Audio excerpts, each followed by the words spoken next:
Hello everyone, welcome back to my YouTube channel. तो कैसे हैं आप सब? आई होप बहुत ही अच्छे होंगे और अपनी पढ़ाई बहुत ही बेहतर ढंग से कर रहे होंगे।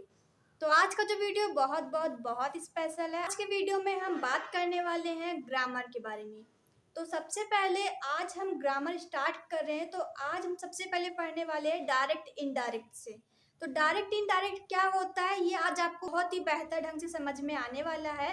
और आज के वीडियो में हम डिस्कस करेंगे कि इसका इंट्रोडक्शन क्या है। अगर आप इसका इंट्रोडक्शन समझ गए तो आप पूरे जो ग्रामर का जो इनडायरेक्ट और डायरेक्ट पार्ट है वो आप पूरा समझ जाओगे।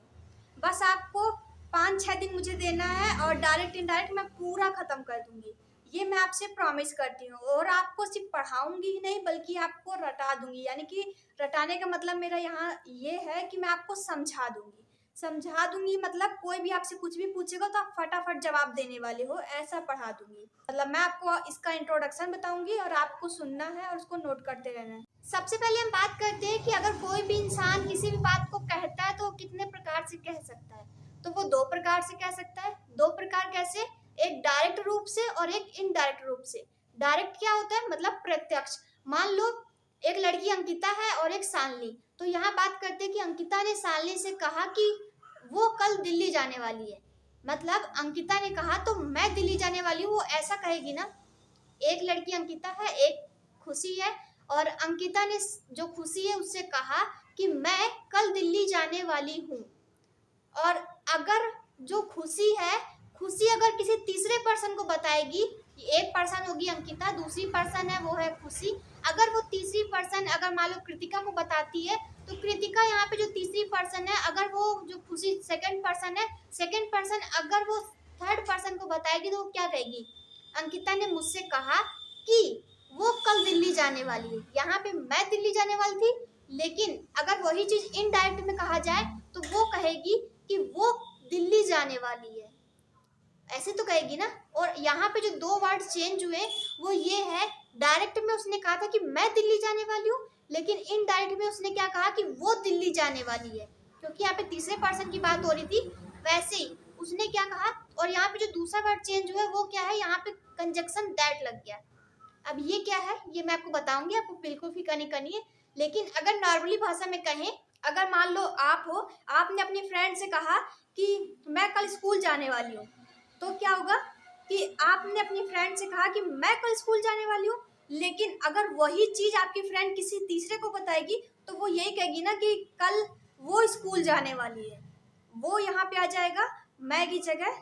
और अगर वो किसी तीसरे पर्सन बताएगी तो वैसे कहेगी, मान लो आपका नाम खुशी है या कुछ भी रख लो, जैसे भी मान लो सीता है आपका नाम, तो आपने कहा कि सीता से, मान लो तुम्हारा नाम सीता है और तुम्हारी फ्रेंड का नाम मीना है, तो सीता ने मीना से कहा कि मैं कल स्कूल जाने वाली हूँ। लेकिन अगर जो मीना सेकंड पर्सन है, यानी कि जो दूसरी लड़की है, वो तो यही कहेगी कि जो सीता है वो कल स्कूल जाने वाली है। तो यहाँ पे मैं की जगह वो आ गया, या वह स्कूल जाने वाली है, ऐसे करके जो चेंज हो जाएगा। आप समझ रहे हो? कोई तकलीफ है? नहीं है ना? अगर कोई तकलीफ है तो कमेंट बॉक्स में कमेंट कर सकते हो। बस आपको नॉर्मली सी बात समझनी है कि यहाँ पे बताया गया है कि अगर कोई 2 बंदे हैं और अगर एक बंदा दूसरे बंदे से कुछ कहता है, जो दूसरा बंदा अगर वो तीसरे बंदे से कुछ कहता है तो वो बात वहाँ पे चेंज हो जाएगी। मतलब जो डायरेक्ट रूप से किसी ने किसी से कहा, तो जो दूसरा बंदा है अगर वो किसी तीसरे पर्सन से बताएगा तो वहाँ पे जो उसका मतलब भाव है वो बदल जाएगा। क्योंकि वहाँ पे जो डायरेक्ट रूप था वो क्या था कि वो उससे डायरेक्ट कह रहा था, तो फिर वो वहाँ पे मैं का यूज कर रहा था। लेकिन अगर वो ये कहेगा कि मान लो मैं की जगह अगर वो कोई नाम बताता है तो नाम ही कह रहा है, लेकिन अगर वो जो दूसरा बंदा अगर वो तीसरे से कहेगा तो वहाँ पे भाव बदल जाएगा। आपको ये समझ में आया? तो अब हम आगे बात करते हैं कि जो इनडायरेक्ट स्पीच है उसको हम मतलब आज के ज़माने में, यानी कि मॉडर्न जो ज़माना है उसमें क्या कहते हैं, तो उसको हम कहते हैं रिपोर्टेड स्पीच। तो आप समझ रहे हो, जो इनडायरेक्ट स्पीच है उसको हम मॉडर्न इंग्लिश में क्या कहते हैं? Reported speech. तो आपको कोई प्रॉब्लम नहीं हो रही होगी। तो आगे हम बात करते हैं जो स्पीकर है, यानी कि जो फर्स्ट पर्सन है, जो उसकी बात है उसकी बात को हम जैसे कहते हैं सेम वैसे ही कहते हैं। मतलब जैसे मैंने आपको बताया कि सीता ने मीना से कहा था कि मैं कल स्कूल जाने वाली हूँ, तो तो यहाँ पे सीता ने मीना से कहा तो ये बात तो वैसे ही रहने वाली है, वो कल स्कूल जाएगी, ये भी बात वही है, लेकिन इनडायरेक्ट में जो भाव होते हैं वो बदल जाते हैं। तो ये बात भी आपको समझ में आ रही होगी। मतलब जैसे सीता ने मीना से कहा था कि वो कल स्कूल जाने वाली है, तो ये चीज सेम रहेगी, लेकिन अगर इनडायरेक्ट में मतलब कोई दूसरा बंदा तीसरे बंदे से कहता है तो वहां पे भाव बदल जाएंगे। इतनी नॉर्मली सी बात आपको समझ आ रही है? और आप चाहो तो इसको नोट करते रहिए, क्योंकि आज मैं सिर्फ आपको इंट्रोडक्शन दे रही हूँ। आई होप कि आपको बहुत अच्छे समझ में आए, और मैं अपनी पूरी कोशिश करूँगी कि आपको बेहतर ढंग से समझा सकूँ। तो आगे मैं बात करती हूँ। तो यहाँ पे हम एक एग्जाम्पल लेते हैं आपको बेहतर ढंग से समझाने के लिए। तो सबसे पहले मैं क्या करती हूँ कि यहाँ पे एक एग्जाम्पल लेती हूँ। तो सबसे पहले मैंने यहाँ पे लिया है, मान लो मैंने कहा कि राम सेज, और उसके बाद यहाँ पे कॉमा लगेगा और यहाँ पे इन्वर्टेड कॉमा। कॉमा ऐसे होता है, इन्वर्टेड कॉमा ऐसे होता है। आपको समझ में आ रहा है? तो आगे इसमें हम लिखते हैं, यहाँ पे कोई नाम लिखेंगे, तो यहाँ पे मान लो महेश लिखते हैं, और हम कहते हैं, यहाँ पे हमने कहा कि Ram says Mahesh will go to Kanpur. मान लो हमने ऐसे कहा, तो यहाँ पे मैं लिख देती हूँ। तो यहाँ पे मैंने लिख लिया है, जैसा मैंने आपको बताया था कि Ram says Mahesh will go to Kanpur. तो यहाँ पे अगर हम बात करें इनडायरेक्ट मतलब बनाने के लिए, तो यहाँ पे जो राम सेज था ये सेम रहने वाला है, लेकिन जो यहाँ पे महेश है ये भी सेम रहेगा। क्यों? क्योंकि यहाँ पे जो नाम होते हैं वो चेंज नहीं होते हैं। थर्ड पर्सन यानी कि नाम जो होते हैं वो सारे थर्ड पर्सन में आते हैं, तो ये कभी भी चेंज नहीं होते हैं। आपको पता होगा, और नहीं पता तो जब हम आगे बात करेंगे तो आपको मैं चार्ट दे दूंगी, आप उसको जब याद कर लोगे तो आपको कोई भी प्रॉब्लम नहीं होगी। और उसके बाद अगर हम बात करें विल गो टू कानपुर, तो ये भी चेंज नहीं होगा। लेकिन यहाँ पे आपको अगर मैं बताऊं, अगर यहाँ पे जो ये महेश है, महेश की जगह अगर यहाँ पे कुछ और होता, यानी कि अगर कोई दा लगा होता या कुछ भी ऐसा होता जो कि थर्ड पर्सन ना होता, तो इसका जो ये इनडायरेक्ट में चेंज करते, तो यहाँ पे जो महेश कैपिटल लेटर में लिखा है ये स्मॉल हो जाता। क्या आप ये जानते थे? तो अच्छी बात है, नहीं जानते तो भी कोई बात नहीं, मैं आपको पढ़ा रही हूँ। इनडायरेक्ट में चेंज करके दिखाऊँ आपको, तो यहाँ पे लिखेंगे राम सेज, ऐसे रहने वाला है। और यहाँ पे जो सेज है इसको हम क्या कहते हैं? इसको हम कहेंगे रिपोर्टिंग वर्ब। आपको ध्यान रखना है कि जो यहाँ पे ये है, ये यहाँ पे वर्ब होती है। इसको अगर हम मॉडर्न इंग्लिश में कहते हैं तो इसको हम कहते हैं रिपोर्टिंग वर्ब। और जब हम इनडायरेक्ट में चेंज करते हैं तो यहाँ पे जो ये कॉमा है और ये कॉमा है, इन दोनों को हम हटा देते हैं। इसकी जगह पे हम कंजक्शन का प्रयोग करते हैं। तो कंजक्शन यहाँ पे क्या लगेगा? दैट। दैट क्यों लगेगा? क्योंकि यहाँ पे की का अर्थ निकल रहा है, लेकिन अगर ये असर्टिव और एक्सक्लामेटरी सेंटेंस होता तो क्या होता? यहाँ पे दैट लगता। लेकिन अगर यहाँ पे प्रश्नवाचक शब्द होता, यानी कि इंट्रोगेटिव सेंटेंस होता, तो यहाँ पे इफ या वेदर का प्रयोग करते। लेकिन यहाँ पे हम दैट का प्रयोग कर रहे हैं, आप समझ गए होंगे। और उसके बाद अगर हम बात करें तो यहाँ पे जो महेश है ये ऐसे ही रहने वाला है, और विल गो टू कानपुर ये भी सेम रहने वाला है। आप समझ रहे होंगे।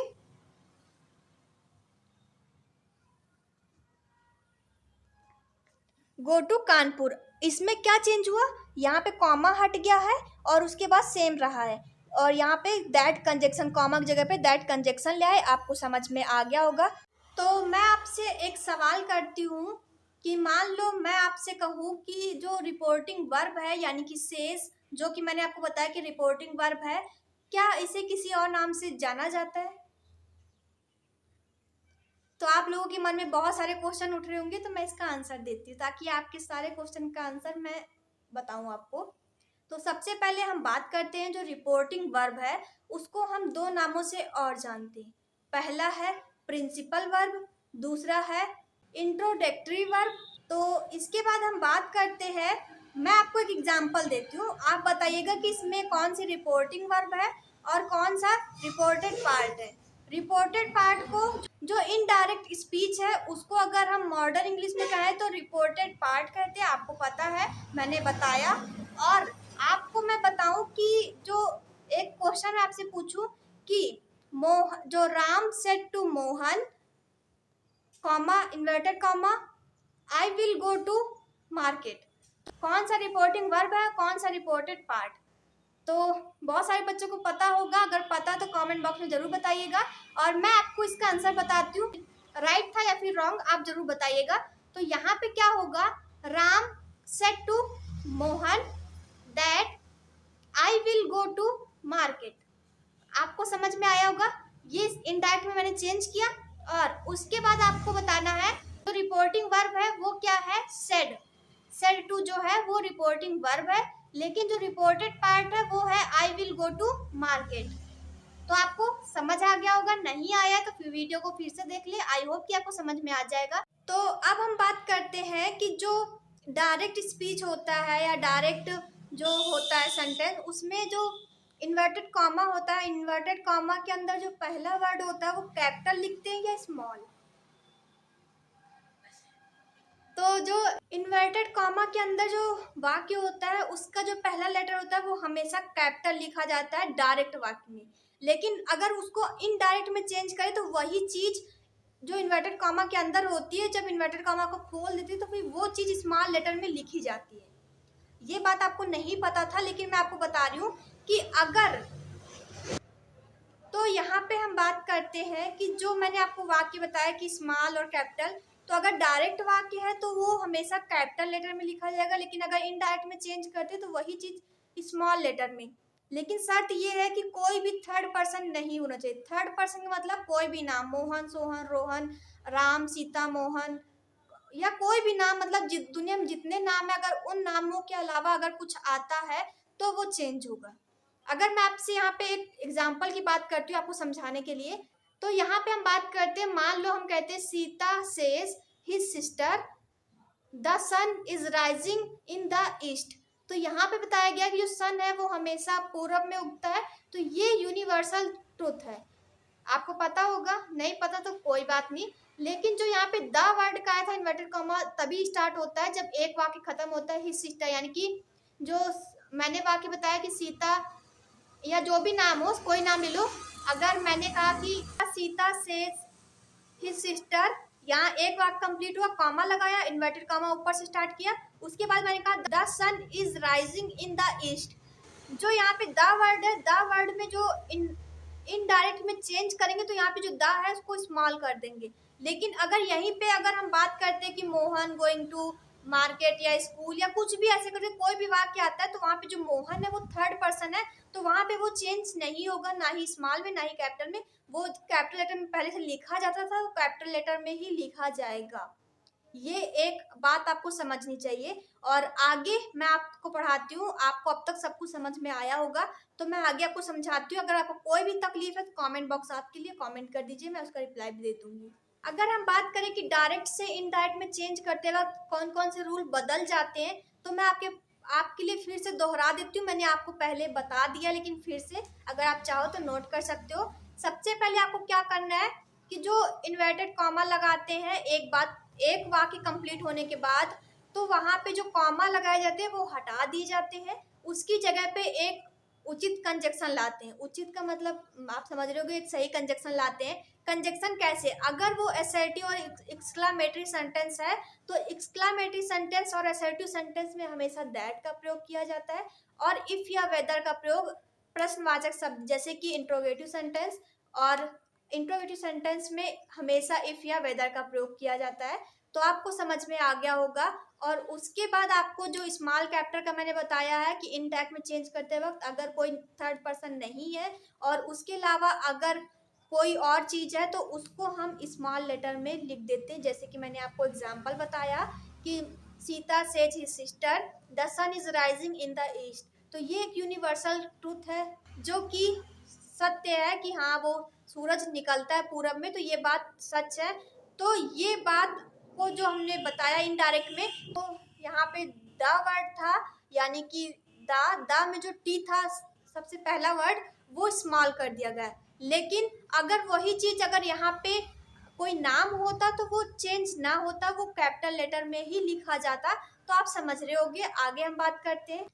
और अगर मैं आपसे कहूँ कि कोई प्रॉपर नाउन आए जैसे कि आई, तो वो भी चेंज नहीं होगा, वो भी कैपिटल लेटर में ही लिखा जाएगा।